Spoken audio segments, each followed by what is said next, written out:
Esselamu Aleyküm değerli izleyenler. Okur Muyuz programı ile tekrar karşınızdayız.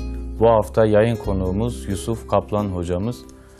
Kendisi bizi evinde misafir etti, konuk etti bizi. Konuğuma dönüyorum. Hoş geldiniz hocam. Hoş bulduk. Siz de hoş geldiniz. Hoş bulduk. Nasılsınız? İyisiniz Allah'a inşallah. şükür. Koşturuyoruz. Peki şeye geçelim, direkt konumuza geçelim. Biz neden okumuyoruz sorusunu yöneltelim size. Yani geçmişten günümüze bir analiz yapmanızı isteyeceğim aslında. Siz medeniyetler tarihi üzerine de çalışmalarınız var ve aynı zamanda araştırma merkezinin şu an koordinatörüsünüz. Neler söyleyeceksiniz geçmişten günümüze bizim okumalarımızdan bahsedecek olursanız? Çok acayip kapsamlı bir soru oldu. Şimdi ilk önce şunu söyleyeyim. Biz okumak deyince okuma yazma anlıyoruz. Bu yanlış. Yani bu yanlış bir algılama biçimi. Hatta yani Kur'an-ı Kerim'in ilk ayetlerini, ilk inen ayetlerini bu okuma yazma bağlamında değerlendiriyoruz. Yani okuyup yazma. Sadece onun etkisi yoktur hocam. Yani sadece okuma yazma değil, bir de bir başka yönü de vardır. Mutlaka okuma yazma yönü de vardır ama, değil mi hocam? Tabii ama ben asıl boyutunu kaçırıyoruz. Yani benim burada söyleyeceğim şey şu.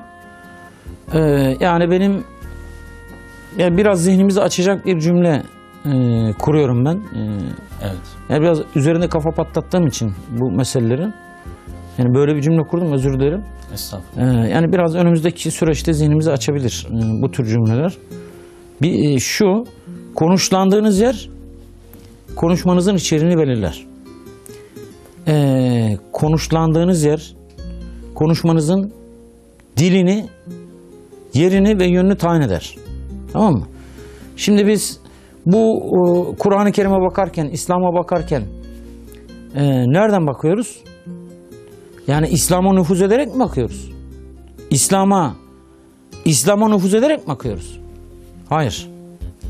Şimdi bu burada bir sıkıntı var yani. Bu içinde yaşadığımız süreçte, yani o yüzden yani işte yıllardır, 10 yıllardır Diyanet'te hutbelerinde işte okullar açıldığında bilmem ne falan bu ayeti hatırlatıyor. Alak suresinin ayetini. Halbuki orada İkra bismi rabbikellezî halak. Bakın.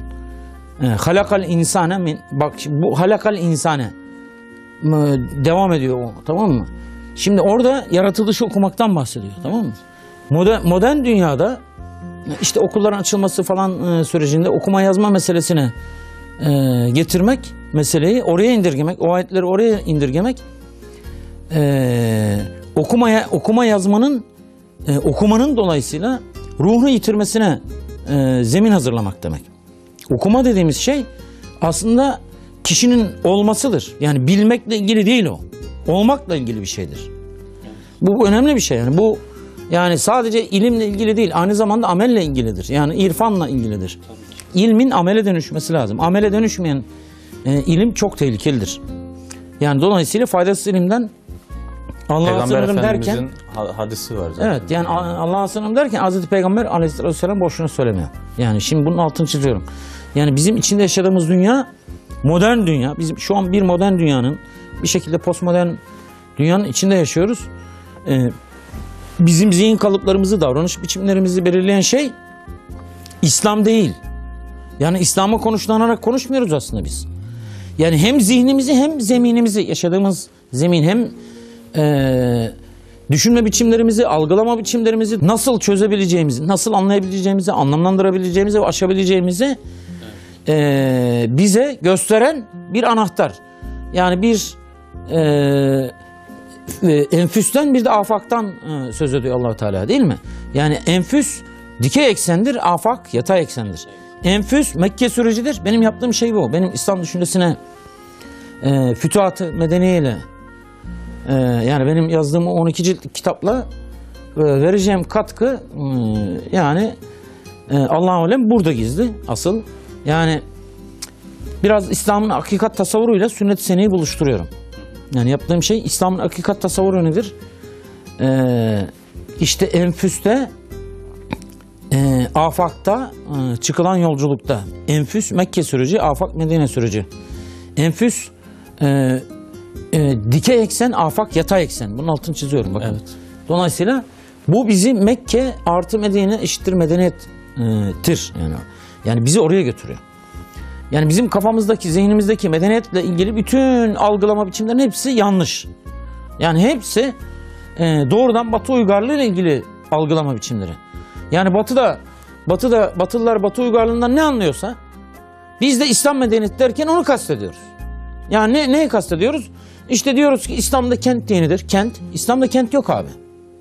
Tamam mı? Böyle bir şey yok. İslam'da şehir var.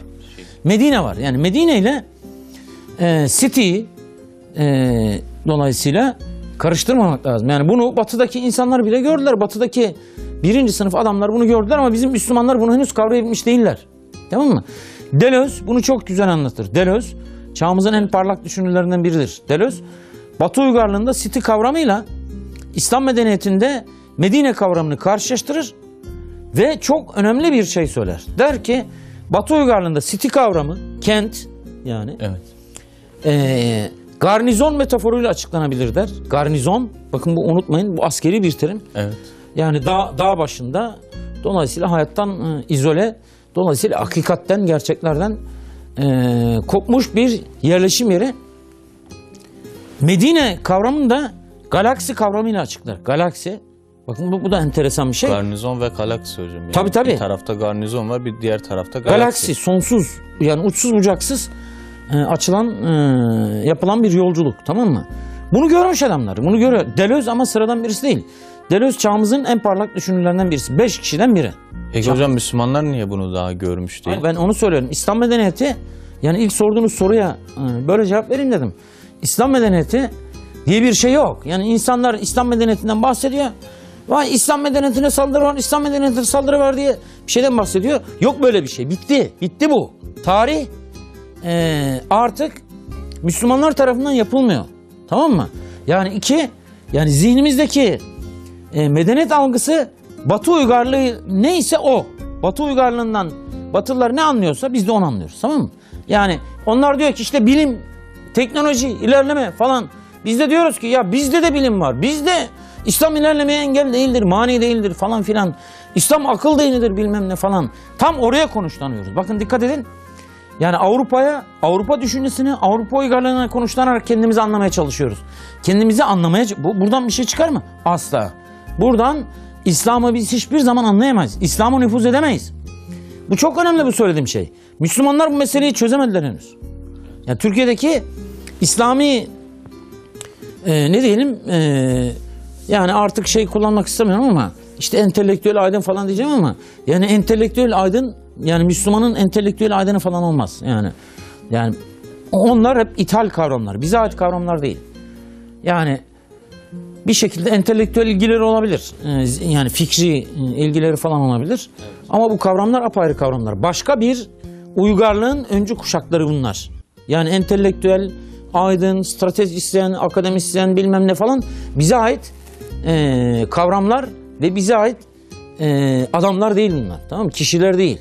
Yani bizim entelektüele, aydına, akademisyene, stratejisyene ihtiyacımız yok. Bizim alime, arife ve hakime ihtiyacımız var.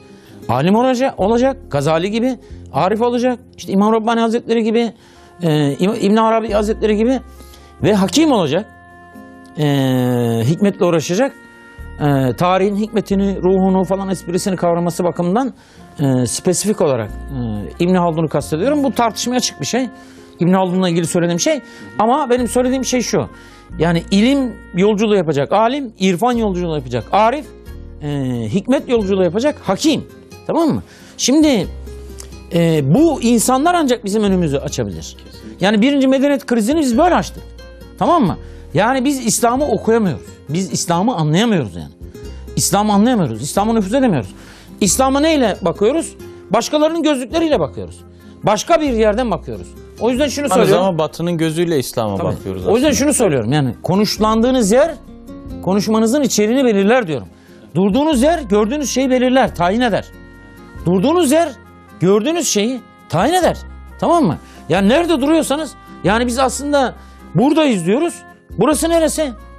İslam burada mı? Hayır. İslam burada değilse biz burada değiliz. Ya, o yüzden neresisiniz diyorum. Bakın. Neresisin? Neresisiniz? Soru bu. Bu sorulması gereken soru bu. Yani neresi olduğunu göremeyen insanların, onu fark edemeyen insanların nerede olduklarını, dolayısıyla idrak edemeyen insanların neyi söyleyebileceklerini ve nasıl söyleyebileceklerini bilebilmeleri mümkün değil. Böyle bir şey mümkün değil. Yani o yüzden şunu sorayım, dikkat edin. Yani Mekke sürecinde dil kuruldu, Müslüman dili, Müslüman zihni, tamam mı? Müslüman çağrısı Medine sürecinde yerini buldu. O dil yerini buldu, dünyasını buldu. Dolayısıyla dünyasını kurdu. Dolayısıyla Mekke'de kurulan çağrı Medine'de çağını kurdu. Dolayısıyla çağrı artı çağ eşittir çağlayan medeniyet süreci. Yani benim söylemek istediğim şey, bütün kavramlarımızı çağdaş hurafeler çöplüğüne dönüşen zihnimizi İslamileştirmemiz lazım. Tamam mı? Evet. Yani bunun için ümmileşmemiz lazım. Ümmileşmeden olmaz. Ümmileşmeden okuma yazma işini beceremeyiz. Yani ümmileşmeden, çağın ağlarından, bağlarından, bağlamlarından, kavramlarından arınmadan, çağrısı çağını kuracak bir yolculuğa çıkmadan, biz bu dünyada olup biten şeyleri de kavrayamayız. Bu dünyaya söylenebilecek sözü de söyleyemeyiz. Önce kendimizi soyutlamamız lazım bu çağımızdan. Çağın bir ağa dönüştüğünü bilmemiz lazım. Yani bütün çağlar kendi ağlarını kurar. Tamam mı? Kendi ağlarını örer. Ama o çağların ağlardan kurtulabilmesinin yolu, yani bir şekilde başka çağlarla ve başka çağrılarla buluşmasıdır. Şimdi şu an içinde yaşadığımız çağ böyle bir çağ değil. Yani bütün medeniyetlerle, bütün kültürlerle, bütün dinlerle, bütün felsefe sistemleriyle, düşünce sistemleriyle, ahlak sistemleriyle ilişkiye geçti. Ne yaptı? Onlarla ilişki kurdu mu, irtibat kurdu mu? Hayır. Hepsini kökünü kuruttu. Evet. Yani hepsini kökünü kuruttu. Çağ kaçınılmaz olarak kendi ağını örer. Yani ağını ördüğü ölçüde bir şekilde kendini tahkim eder. Ama ağın bir şekilde insanları yutmamasının yolu, çağın dolayısıyla ağının insanları yutmamasının yolu, çağın kendi ağının ötesindeki çağlarla buluşmasıdır. Çağrılarla buluşmasıdır. Yani dolayısıyla karşılıklı alışverişe geçebilmesidir. Biz bunu yaptık işte. Fussilet Suresi 53. ayet bu işte. Dikey eksen, bakın dikey eksen ve yatay eksen. Bu pergel metaforudur. Yani Hazreti Mevla'nın pergel metaforunu ben buraya getirip yerleştiriyorum. Pergel metaforunda ne var? Pergelin sabit ayağı var. Pergelin sabit ayağını İslam'a basıyorsun. Bulunduğun coğrafyaya basıyorsun. Yani kültürel coğrafya, entelektüel coğrafya, ahlaki coğrafya, siyasi coğrafya, estetik coğrafya. Pergelin hareketli ayağını bütün dünyalara açıyorsun. Yani dikey eksen. Konumunu belirliyorsun. Ondan sonra konuşmaya başlıyorsun. Evet. Ondan sonra yani konumlandıktan sonra, bir yere konumlandıktan sonra konuşmaya başlıyorsun. Yani konumlanmak, dolayısıyla konuşlanmak aynı zamanda konuyu bilmek de demek. Yani konuyu biliyorsunuz demektir. Tamam mı? Yani İslam ne diyelim? Daha İslam düşüncesini daha doğrudan zihnimizi açacak kavramlarıyla konuşacak olursak şöyle bir cümle kuruyorum ben buradan. Buyurun. Tarih tevazunun kanatlarında yükselir. Tarih tevazunun kanatlarında yükselir. Evet. Yani şimdi bu kavrama bakın. Açıklayalım hocam. Açayım. Şimdi yani Kur'an-ı Kerim'de kitap anlayasınız diye Arapça indirdik diye buyuruyor değil mi Allah-u Teala? Anlayasınız diye Arapça indirdik. Yani Arapça olmadan kitap anlayamazsınız demektir bu. Yani Arapça olmadan kitabı okuduğunuzda kitabın bütün insanlığın önünü açacak bir dünya kurmasına imkan tanıyamazsınız. Arapça olmadan bunu yapamazsınız. Tamam mı? Arapçayı bildiğiniz zaman kitabın hitabını anlayabilirsiniz. Kitabın hitabına nüfuz edebilirsiniz.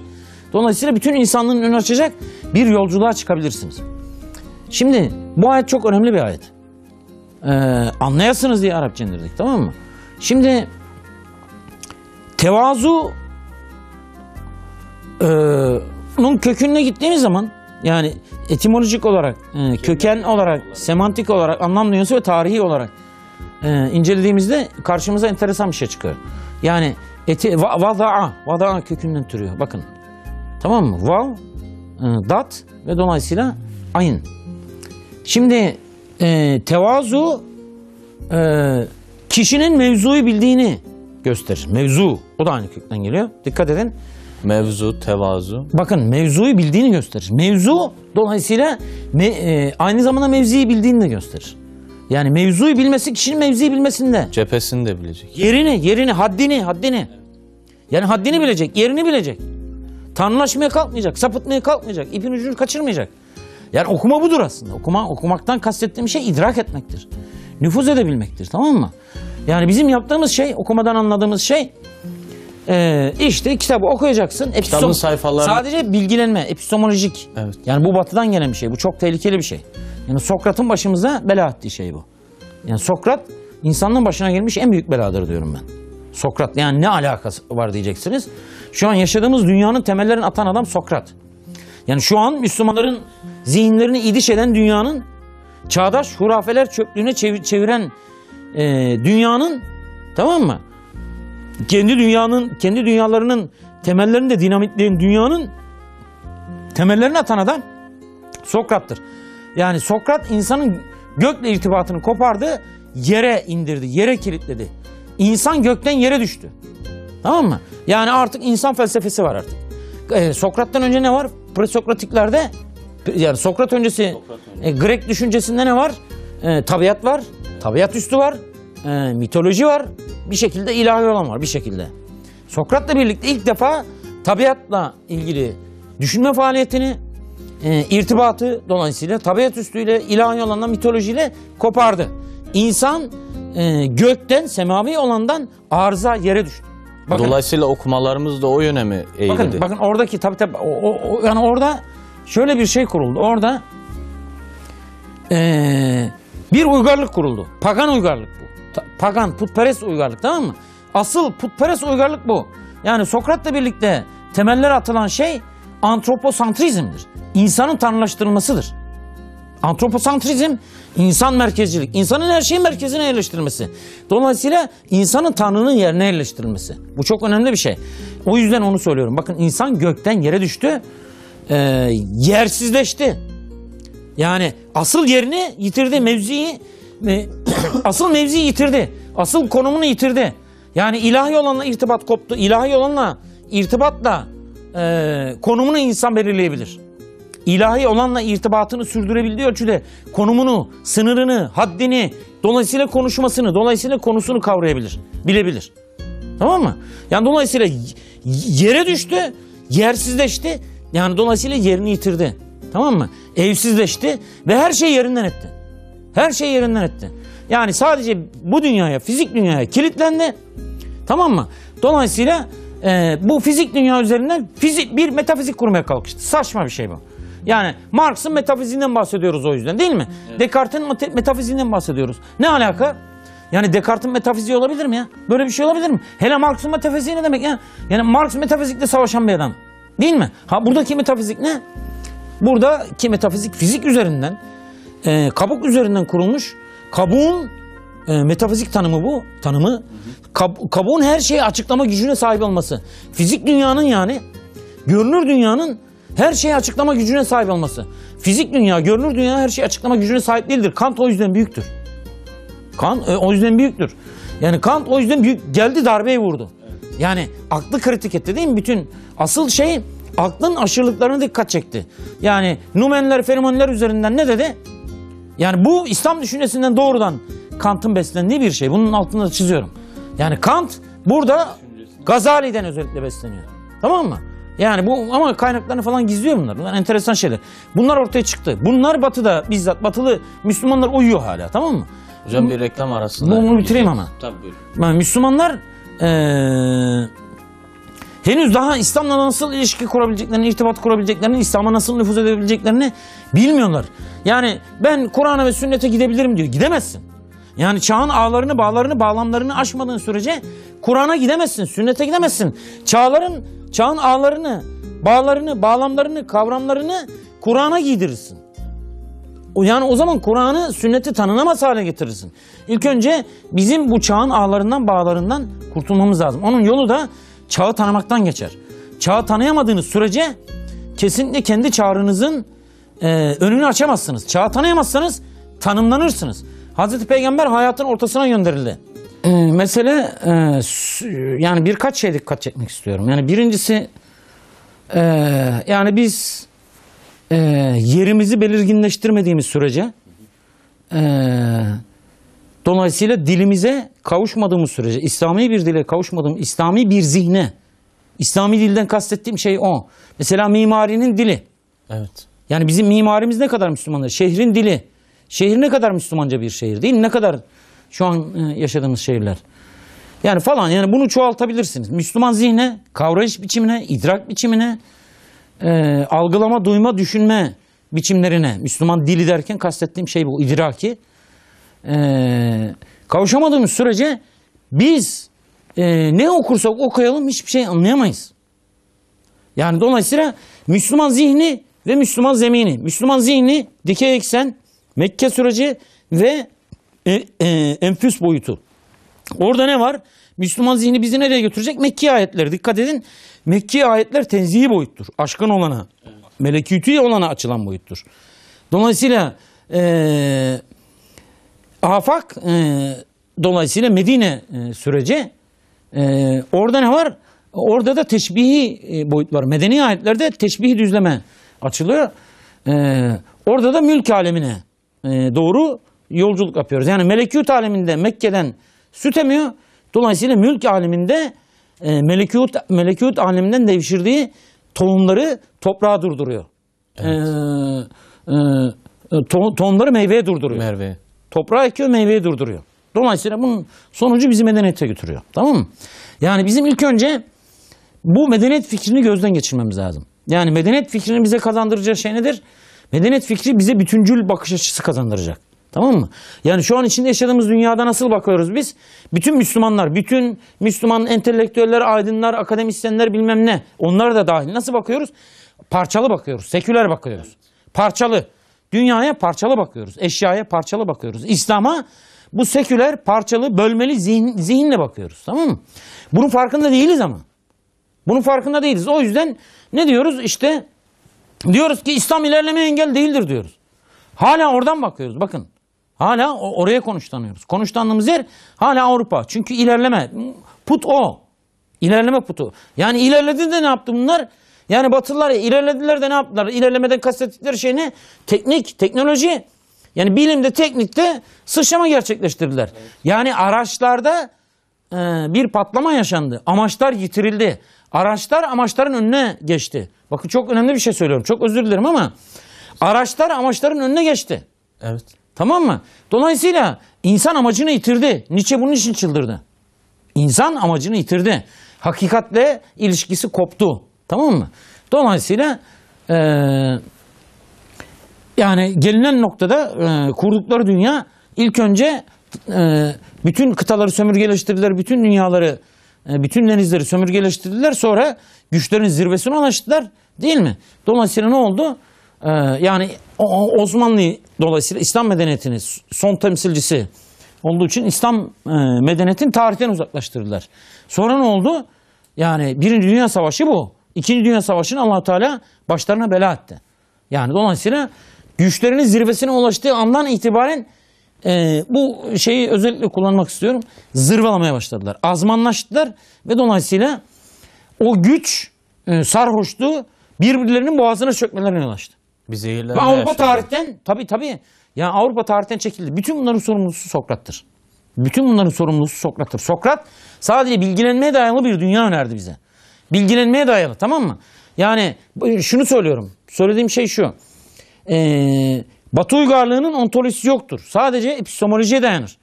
Yani sadece bilgilenmeye dayanır. Kuru bilgilenmeye dayanır. Dolayısıyla bunun hayata aktarılması falan diye bir dertleri yoktur. Böyle bir kaygıları yoktur. Asıl olan bilgidir. Niçin bilgidir? İşte Sokrat'ın kurduğu felsefi düzeni modern süreçte hayata geçiren iki tane adam var.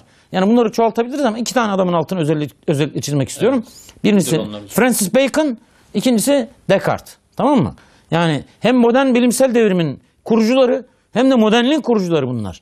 Evet. Ne dedi Francis Bacon? Knowledge is power dedi. Bilgi güçtür dedi. Bakın yani burada hedef, yani gramatik olarak baktığımızda cümleye gramatik olarak baktığımızda bilgi öznedir. Evet.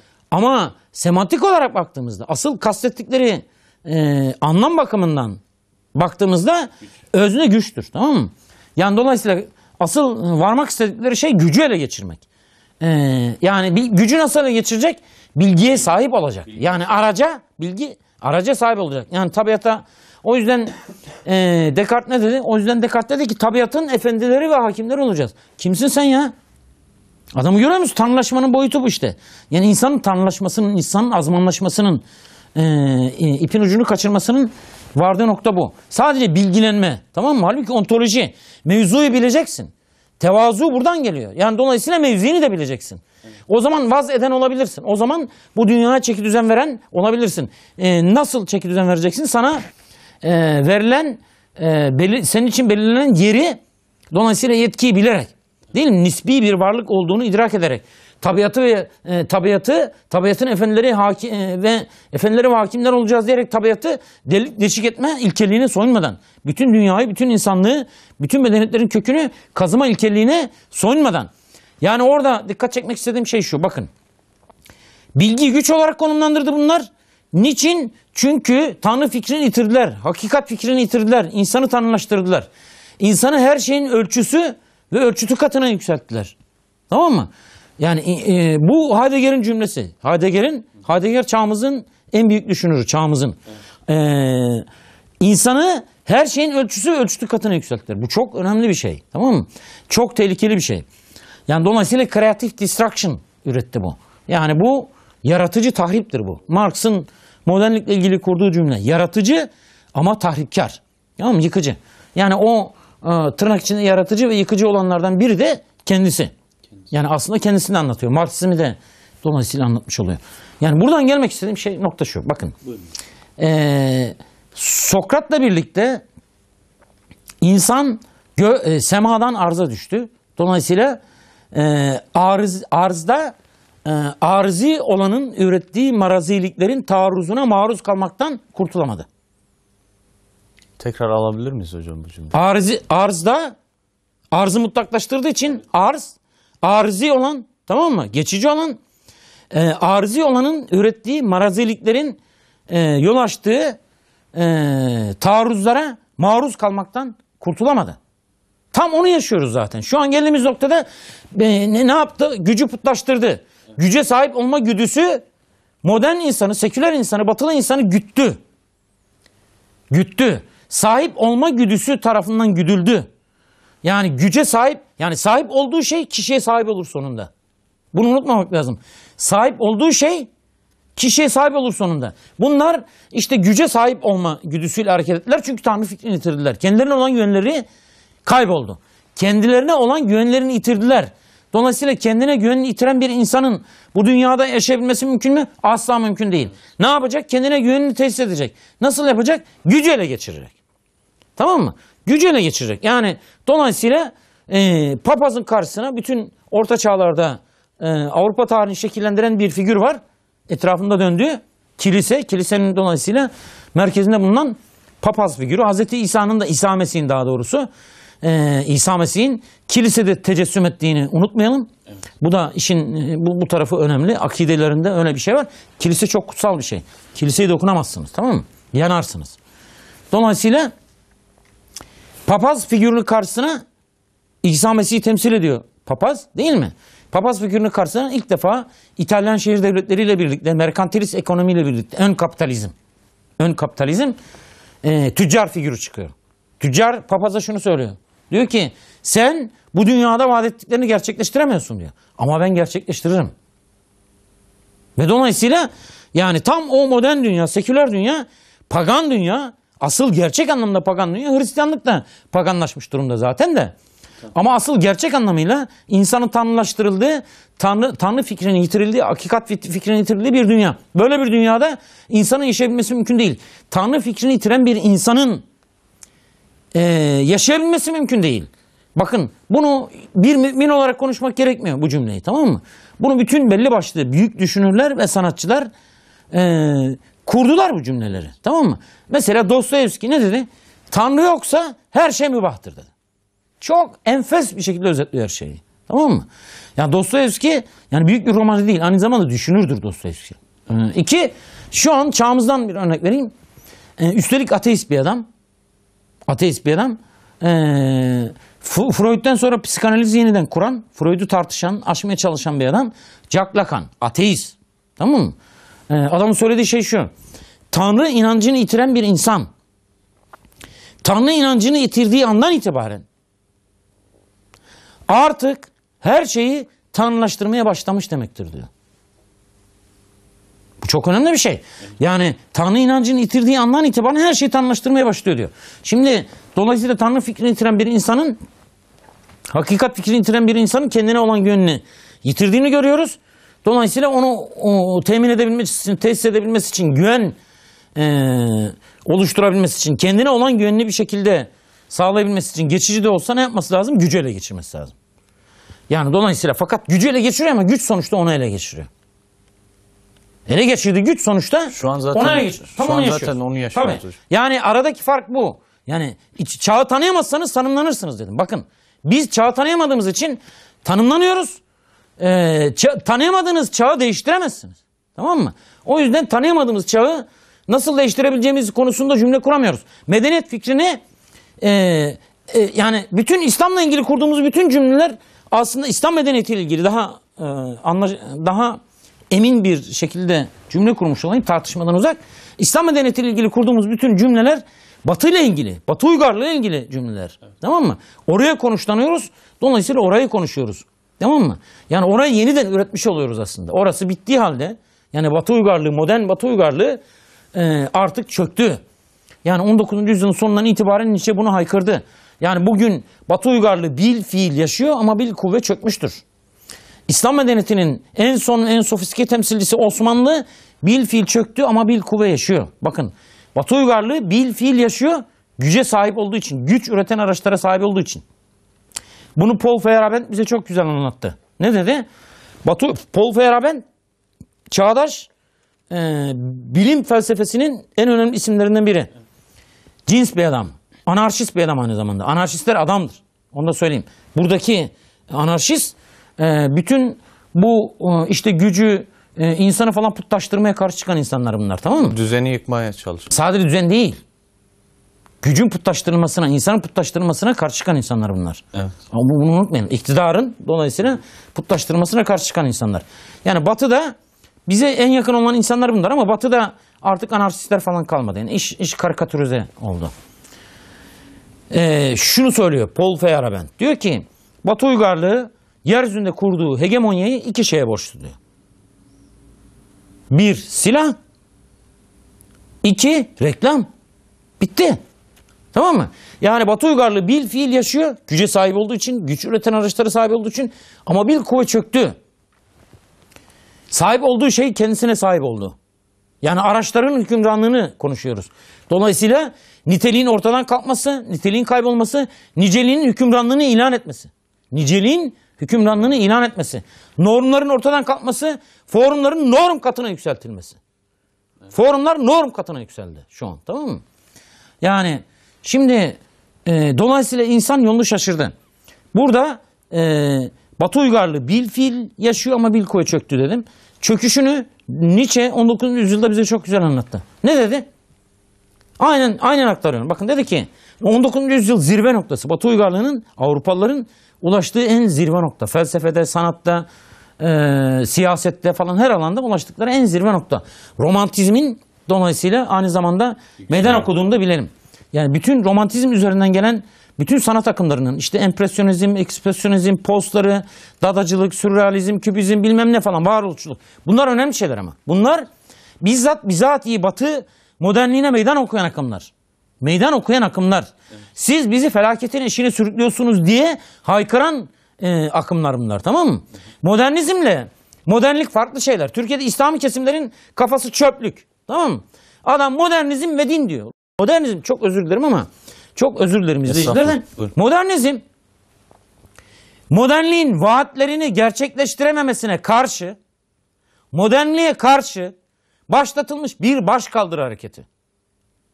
Tamam mı? Biz modernizmi tutup işte batı, modernlik bilmem ne diye anlıyoruz. Yani insana gülerler. Kavramları çağ tanıyamazsanız tanımlanırsınız diyorum, değil mi? Evet. Yani dolayısıyla kitabın hitabı bütün insanlığadır, bütün varlığadır. İnsü cinne gönderildi, değil mi? Yani eğer biz bugün cümle kuracaksak bütün insanlığa hitap edecek, bütün insanlığın sorunlarını hal yoluna koyabilecek cümleler kurmak zorundayız. Yani kitabın bizatihi hitabı bize bunu söyler. Tamam mı? Kitabı böyle okumak zorundayız. Başka türlü kitap okunmaz. Yani başka türlü açıyorsun. Euzubillahimineşşeytanirracim. Bismillahirrahmanirrahim diye okuyarak başlıyorsun okumaya. Bu o metne nüfuz etmeni sağlamaz. Metne nasıl nüfuz edeceksin? Dolayısıyla bunun yolu kesinlikle sadece epistemolojiden, sadece kuru bilgilenmeden kurtulacaksın. Bunun yolu dolayısıyla amele dönüştüreceksin. Yani ilim amele dönüşecek. Yani ilim, irfan ve hikmet, dikkat edin. Tamam mı? Bu olmaz yani. Yoksa olmaz. Dolayısıyla ortaya çıkan şey ne? Manzara şu. Bakın ortaya çıkan manzara bizim içinde yaşadığımız dünyanın içine fırlatılmış olmamız. Adeta. Tamam mı? Yani bugün dünyanın sorunlarını, coğrafyanın sorunlarını, ülkenin sorunlarını kavrayabilecek zihinden, Müslüman zihninden ve dolayısıyla Müslüman zemininden yoksunuz. Asıl sıkıntı bu. Yani Müslüman zihni dikey eksen, Müslüman zemini yatay eksen. Aramıza aslında bir duvar örmüşler hocam, perde örmüşler. Tabii, tabii. Görmemizi, biz bu dünyadan çıkmamız lazım. ona ulaşmamızı engelliyorlar tabii. Tam bu işte. Tam bu. Benim söylediğim şey de bu. Yani o perdeyi göremiyoruz. Önümüzde bir perde olduğunu, duvar olduğunu, neyse prangalı olduğumuz, zihnimizin prangalı olduğunu göremiyoruz. Hocam peki bu eğitim kurumları, bizim o şu anki eğitim kurumları ya da sizin tasavvurunda, düşüncenizdeki eğitim kurumları bu prangaları çözebileceğimizi vaat ediyor mu bize? Evet, tam tersine o prangaları kuranlar, o prangaları oluşturan, zihnimizi körleştiren, bizi köleleştiren bizdeki sömürgeci eğitim sistemi. Yani bizim bütün ruh köklerimizi kurutan, bizi ruhsuzlaştıran medya rejimi. Yani ahlaksızlığın dibini bulan bir medya rejimi var. Normalde dünyaya ahlaksızlık satıyoruz. Normalde o duvarları kırmamızı gerektirecek bir eğitim sistemi kurulması gerekmiyor mu? Tabii yani işte şimdi yani ben onu söylüyorum yani. Yol yaptık, ray yaptık, köprü yaptık ama biz yola çıkacak, yolda olacak ve yol olacak insanı ihmal ettik. Sıkıntı bu. Evet. Bunu yazıyorum, birkaç gündür hep bunu yazıyorum. Yani bir sürü de topa tutuluyoruz, hiç umurumda değil. Hiç umurumda değil. Bizim derdimiz hakikat. Yani insanların gözleri perdelenmiş olabilir. İnsanlar hakikate değil de başka bir şeye kilitlenmiş olabilir. Bu saçma bir şey. Yani farkında değil insanlar. Yani nereye doğru? Çocuklarımızı kaybediyoruz ya. Biz kendi çocuklarımızı kaybediyoruz. Yani geleceklerini, bakın genç kuşaklarını ihmal edenler, gençliklerini ihmal edenler geleceklerini imha ederler. Tamam mı? Evet. Yani okuma deyince bizim bütün olup biten şeyleri idrak edebilecek bir yerde bulunmamız lazım. Oraya ulaşmamız lazım. Müslüman zihnine ve Müslüman zeminine kavuşmadan yaptığımız hiçbir şey bizi İslam'a götürmez. İslami bir dünyaya götürmez. İslami bir dünya kurmamızı, İslami bir hayat kurmamızı mümkün kılmaz. Nasıl bir metot izlememiz gerekiyor? Ümmileşmek. Bütün dünyadan soyutlayacak mısın? Bakın, ümmileşmekten kastettiğim şey şu. Şimdiye kadar anlattığım şeyi özetleyecek şey bu. Ümmileşmek çağı tanıyarak çağı tanımadığını ilan etmek. Bu sünnet-i seniye, bu fıtrat bu. Doğrudan Hazreti Peygamber'in aleyhissalatü vesselam yaptığı şey buydu. Ya çağı tanıyarak el-emin oldu. Hılful fudulu kurdu, değil mi? Evet. Çağı tanıdı, çağın sorunlarını tanıdı. O çağın sorunlarının nasıl üstesinden gelinebileceğine ilişkin Hazreti Peygamber geliyordu, değil mi? Hazırlandı Hazreti Peygamber aleyhissalatü vesselam. Dolayısıyla Mekke sürecinde çağın tam ortasına gönderildi dedim, değil mi? Dolayısıyla el-emin oldu. Güvenilir kişi. Medine'de vahiden önce, pardon, ne Mekke süreci. Vahiden önce el-emin oldu. Vahiden sonra el-mü'min. El-emin güvenilir kişi. El-mü'min güven veren kişi. Emaneti üstlenen, yeryüzünde emniyeti teminat altına almakla yükümlü kılınan kişi. Bakın yeryüzünde... Vaktimizin de sonuna doğru geliyoruz. Artık son bir sözlerinizi alalım, toparlayalım. Tamam, yani ben ilk önce şunu söylüyorum. Bu ümmileşmeye biz ancak vasat ümmet fikrine ulaşarak varabiliriz. Yani ümmileşilmeden ümmetleşilemez. Bunu unutmamak lazım. Yani biz ümmileşmeden ümmet fikrini böyle dillendirmeye kalkışıyoruz. Bu olmaz. Yani bu çok ideolojik bir şey olur. Ruhsuz, kupkuru bir şey olur. Yani bizim ilk önce ümmileşmemiz lazım. Ümmileşmeyi nasıl sağlayacağız? Ümmileşmeyi nasıl sağlayacağız? İşte bu da Bakara suresi 143. ayette bize anlatılıyor. Bakara suresi vasat ümmet ayeti. Ümmeten vasatan ayeti daha doğrusu. Ümmeten vasatan. Ümmeten vasatan ne demek? Vasat ümmet diyoruz. Vasat ümmet ne demek? İşte Arapça burada önemli. Vasat ne demek? Vasat yani bu ortada. Değil işte. Merkez demek. Arapçada vasat merkez demek. Tamam mı?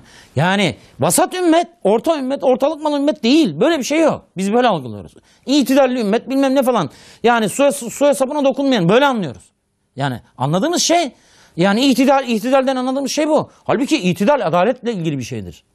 Adil olacaksın. Her şeyi yerli yerine oturtacaksın. Evet. Hakikatle bütün kınayıcıların kınamasına aldırış etmeden irtibatını koparmayacaksın. İtidal bu aslında, tamam mı? Ama biz o itidal kavramını da yitirdik. Bu seküler dünyanın içine yuvarlandığımız için. Müslüman zihninden ve Müslüman zemininden uzaklaştığımız için. Tamam mı? Müslüman zihninden ve Müslüman zemininden uzaklaştığımızda göremediğimiz için. Perdelendiği için gözümüz. Yani orada vasat ümmet ayeti. Ümmeten vasatan ayeti. Ümmeten vasatan vasat ümmet değil. Merkez ümmet. Dolayısıyla güneş ümmet. Güneş ümmet. Hazreti Peygamber üzerinden aleyhisselam vasat ümmet ümmetin Hazreti Peygamber'in 3 önemli özelliğinden Ahzab ve Fetih surelerinde tekrarlanan 3 önemli özelliğinden şahit, mübeşşir ve nezir özelliğinden şahit özelliği üzerinden vasat ümmeti, dolayısıyla ümmileşmenin yolunu bizatihi Kur'an-ı Kerim'de Hazreti Peygamber üzerinden bize anlatıyor Allah Teala. Evet. Nedir o? 1. İlk önce hakikatin şahidi olacaksın. 2. Hazreti Peygamber hakikaten şahidi. Dolayısıyla ümmeti. 2. Hazreti Adem'den bu yana ortaya konan bütün birikimin şahidi olacaksın. Bütün çağların ve çağrıların şahidi olacaksın. Değil mi? El-yevme ekmeltü leküm dineküm. Yani din tamamlanan bir şey. Hazreti Peygamber bize yeni bir din getirmedi. Değil mi? Hazreti Adem'e getirilen dini getirdi. Evet. Bu çok önemli bir şey. Bu çok önemli bir şey. Bu bizim bütün insanlığı kucakladığımızı, kuşattığımızı söyler bize. Bu çok önemli bir şey. Merkez işte bu. Tamam mı? Yani dolayısıyla Batı uygarlığı nedir? Yani Batı uygarlığı işte kendisini her şeyin merkezine yerleştiriyor. Yani bakın milattan önceki 15. yüzyılda milattan sonraki 15. yüzyıl asimetriktir. Taban tabana zıttır. Milattan önceki 15. yüzyılda yani bir şekilde tek tanrı dinlerin Yahudilik üzerinden Hazreti İbrahim, Hazreti Musa falan üzerinden bir son cümleyi toparlıyorum. Evet. Üzerinden kesmezseniz toparlıyorum. Hocam bitirmek durumundayız. O zaman bitireyim. Bir cümleyle bitireyim. Evet, tamam, yani orada ilk gerçek anlamda dinler arası diyalog gerçekleşti. Tamam mı? Bütün Latin Amerika medeniyetlerinden ta Hint, Çin medeniyetine kadar milattan önceki 15. yüzyıl. Evet. Tamam mı? Yani insan Tanrı'ya, tabiata ve kainata ait bir varlık. İnsanın ürettiği miras bu. Ortak miras bu. Milattan sonraki 15. yüzyıl ne? Avrupalıların, Batılıların yaptığı şey Rönesans ve Reformasyonla birlikte insan tabiata, Tanrı'ya ve kainata hakim bir varlığa dönüştü. Azmanlaştı. Tamam mı? Yani insanlığın ortak birikimini tekmeledi. Marjinal bir tecrübe bu.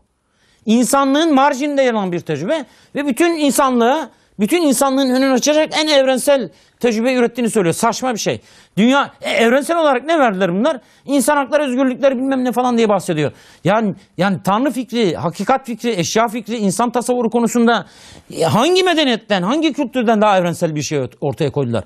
İnsan hakları, özgürlükler, demokrasi diyorlar. Nereye insan hakları götürdüler? Nereye özgürlük götürdüler? Bir yer söyleyin bana. Biz burada Darüsselam'ı kurduk. 6 asır barış yurdu kurduk. Evet. Biz çekildik. Darüsselam bitti. Dolayısıyla bunlar geldiler bir asırda cehenneme çevirdiler. Bu kadar. Yani bilmek yetmiyor. İnsanlığın sorunu bilebilmek değil, anlayabilmek sorunu. Anlayabilmek. En basit, en temelde mesele bu. Yani bizim İslam'ı anlayabilmemiz lazım. İslam'ın ne olduğunu, İslam'ın bizden ne talep ettiğini ve dünyaya ne vereceğini anlayabilmemiz lazım. Onun için de ümmileşmemiz lazım. Yani hakikatin şahidi olacak, bütün çağların ve çağrıların şahidi olacak. Çağının üçüncüsü de çağının ve çağının çağrısının şahidi olacak. Evet. Bu. Bütün zamanları seferber edecek. Bütün zamanları kendi çocuğu kılabilecek ve bütün zamanların çocuğu olabilecek bir yolculuğa çıkacak. Ümmileşmek bu. Çağı tanıyarak çağı tanımadığını ilan etmek. Teşekkür ederiz hocam. Estağfurullah. Allah razı olsun. Sizi yorduk. Burada evinizde misafir Estağfurullah. ettiniz bize. Allah razı olsun inşallah. Değerli izleyenler, yazar Yusuf Kaplan'la sohbetimizin sonuna geldik. Bir dahaki haftaya görüşmek dileğiyle Allah'a emanet olun.